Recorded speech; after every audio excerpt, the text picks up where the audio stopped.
कौन पृथ्वी रे एमिति किछि जिनिस अछि जहार केबे परिवर्तन हुए नहीं। आपण माने तो जानिछन्ति आम सनातन धर्म अनुसार प्रकृतिर समस्त जिनिस परिवर्तनशील, अर्थात समय अनुसार सब जिनिस परिवर्तन हुए, परिवर्तित हेई चले। कोनोसी भी जिनिस केबे भी स्थिर नुह। सी जल हो किंबा वायु हो किंबा कोनोसी फल हो किंबा पनीपरिबा, सब जिनिस दिन ना दिन परिवर्तन हुए। ଏହି ପ୍ରକ୍ରିୟାକୁ ବିବର୍ତ୍ତନ ବୋଲି କୁହାଯାଏ। ଆମକୁ ହିଁ ଧରି ନିଅନ୍ତୁ, ଆମେ ପ୍ରଥମେ ଛୋଟ ଥାଉ ଆଉ ଧୀରେ ଧୀରେ ବାଲ୍ୟ ଅବସ୍ଥାରୁ ଆମକୁ ବୃଦ୍ଧାବସ୍ଥା ପ୍ରାପ୍ତି ହୁଏ। କିନ୍ତୁ ଏମିତି ହୁଏ କାହିଁକି? କାରଣ ଆମେ ସମସ୍ତେ ପ୍ରକୃତିରୁ ସୃଷ୍ଟି, ଆଉ ପ୍ରକୃତିକୁ ନୂଆ ଜିନିଷ ତିଆରି କରିବା ପାଇଁ, ଉତ୍ପତ୍ତି କରିବା ପାଇଁ ଉର୍ଜାର ଆବଶ୍ୟକତା ପଡେ। ସେଥିପାଇଁ ସେ କିଛି ଜିନିଷକୁ ଡେଷ୍ଟ୍ରୟ କରି ଚାଲେ ବା ନଷ୍ଟ କରି ଚାଲେ, ତାପରେ ଯାଇକି କିଛି ନୂତନ ଜିନିଷ ତିଆରି ହୁଏ।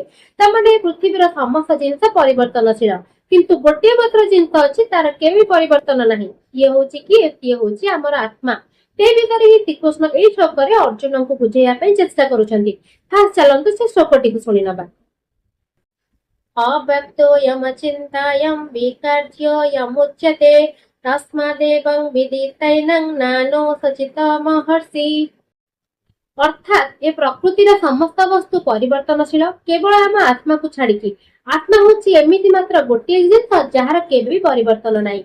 ए वीडियोटी केमती लागला मते कमेंट करी जणेबे, आ मो चैनल ले जदि नुआ अछंती चैनल को सब्सक्राइब निश्चित करि देबे। एई भलिया इंटरेस्टिंग वीडियो देखिबा पई सब बेले मो सहित जोड़ी रुहंतु। हरे कृष्ण।